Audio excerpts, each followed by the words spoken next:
Pria ini baru saja mengalami hal berat dalam hidupnya. Selain bisnisnya yang gagal, pria yang bernama Ian ini baru saja diceraikan istrinya. Untuk menenangkan dirinya, Ian mencoba pergi ke hutan untuk melakukan hiking. Ian adalah pria yang pendiam, penakut dan tak suka bergaul. Di tengah perjalanan, Ian menjumpai sepasang kekasih yang juga melakukan hiking. Ian yang introvert merasa malas untuk tegur sapa dengan kedua pendaki yang ada di depannya. Ian lebih memilih memotong jalan untuk mendahului kedua pasangan pendaki ini. Setelah melewati pendaki yang asik berfoto, Ian duduk untuk beristirahat. Namun tiba-tiba, ada seorang pria yang juga pendaki menyapa Ian. Pria ini bernama Nicky. Setelah berkenalan, Nicky mengajak Ian untuk berjalan bersama. Ian yang introvert menolak dan ingin berjalan sendiri. Namun Nicky terus memaksa. Menurut Nicky akan lebih baik berjalan bersama daripada berjalan sendirian. Setelah seharian mendaki, Ian dan Nicky tiba di sebuah pos persinggahan.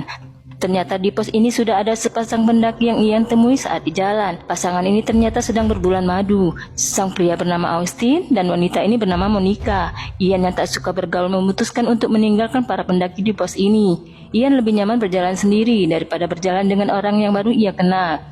Ia mencoba meninggalkan pos secara diam-diam, namun belum jauh berjalan, Ian melihat bayangan hitam dan suara aneh di gelapnya malam. Ian yang penakut tak ada pilihan. Akhirnya ia kembali ke pos pendaki. Keesokan harinya, Ian dan teman baru mulai melanjutkan perjalanan hikingnya. Saat sedang istirahat, mereka berbagi cerita dan menanyakan tentang diri Ian. Ian yang introvert merasa tak nyaman. Ian pergi menjauh dengan alasan ingin pipis. Ian mulai menjauh dari teman-teman yang baru ia kenal, dan Ian merasa tenang saat menikmati kesendiriannya. Namun, Ian mendapati ada bercak darah di sebuah pohon. Ian yang penakut langsung kembali ke temannya yang ada di sungai.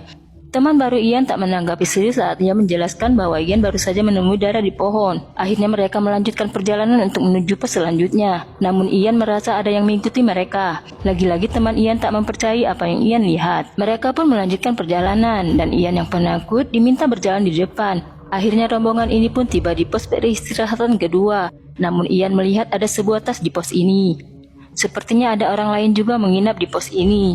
Malam harinya, Ian yang tak bisa tidur mulai membuka tas yang tanpa pemilik di pos peristirahatan. Ian mencoba membuka kamera yang ada di tas. Ian merasa terkejut saat melihat foto di kamera, karena pemilik tas adalah dua orang gadis.